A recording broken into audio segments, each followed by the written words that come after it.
My husband and I were hiking. This is one of the trails in our kind of backwoods area at my apiary near Bryson City. And I saw these years ago. Let me show you. We were hiking not too far away, and I saw these on the Appalachian Trail. And I didn't know what they were at the time. And I saw either in a book or in a video or something about ghost pipe or Indian pipe. There's a few other different names for it, which I'll put in the description. And I thought it was a mushroom when I first saw it, but it's actually a parasitic plant that does not have any chlorophyll. And it has some pretty strong medicinal properties. So I was hoping, it did rain a lot last night, and I don't know how long it stays for, but what I was reading about tincturing it is it's often best to tincture right on site. So I figured I have this opportunity to do that. So I just sanitized a jar and we picked up some vodka, and I am going to harvest some. And typically with like any type of foraging, you don't want to take more than 10%. So that's what I'm going to do. I'm just going to take a few of these. I can see there's ants on here.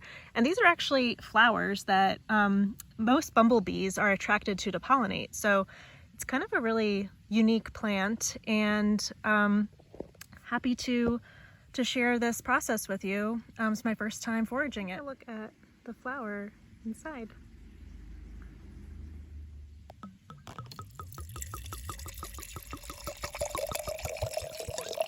Got my tincture. I wanted to put about an inch of vodka above the amount of ghost pipe that I harvested, so I'm not filling the entire jar.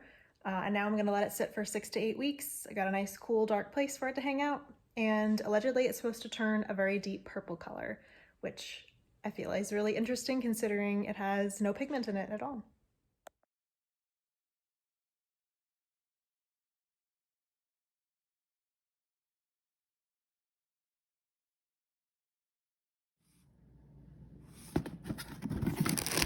This is my only box of dropper bottle supplies that I have left right now. So I order from Mountain Rose Herbs, and I'll include my link in the description of this video.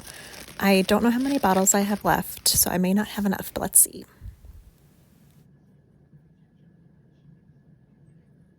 I have an update on the ghost plant tincture. So it's been 5 weeks, and generally you let these sit for 6 weeks or more. The color hasn't really changed. It got to be this pretty dark purple about a week or two after I had put the ghost plant in the vodka, and I ran out of little dropper bottles. I'll show you where I get them from, and if you wanted to help support, I have a link where you can buy these. Oops, almost dropped that. Buy these through Mountain Rose Herbs, and it doesn't cost you anything extra to use my affiliate link, but it does help support my work, so I get a tiny commission. But I only got these 2 dropper bottles. That's all I had left. I didn't think there was much in there, but I could probably get 2 more dropper bottles, I think. So from what I'm reading about the ghost plant tincture is it's very potent and it's really effective for pain relief. So I'm not a certified herbalist or anything like that. I do make some tinctures from different herbs and such. And I do use like my propolis tincture, my echinacea. I did a full plant echinacea tincture, and I've got my ginseng one. Plus I buy some tinctures from herbalists as well. So I'm planning on just holding on to this, and should there be a time where there's a lot of pain, I may attempt it. From some little things that I read was that like if you have some that you generally just want to take 1 to 2 drops, like that it's very, very effective, and that you generally don't want to like drive a car afterwards. And as with any herb, check with your physician and make sure that it's not going to have any kind of negative interaction with any medications or health conditions you might have. Being that I've never tried ghost plant before, I'd also personally just make sure that someone knows that I'm trying it so that if something happens that someone else can keep an eye out for me.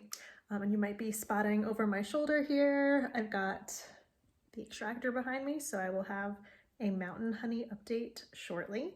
That is the ghost plant tincture story. So if you have any suggestions about dosages for ghost plant, and this was completely in a very high proof vodka. It was over 80 proof. I can't remember. It's probably earlier in this video where I shared that. Any suggestions or other uses other than pain relief that I may not have encountered through Googling and searching, please let me know in the comments. And should I ever need to use it, I'll do a follow-up. Thanks for watching, and I'll share more next time.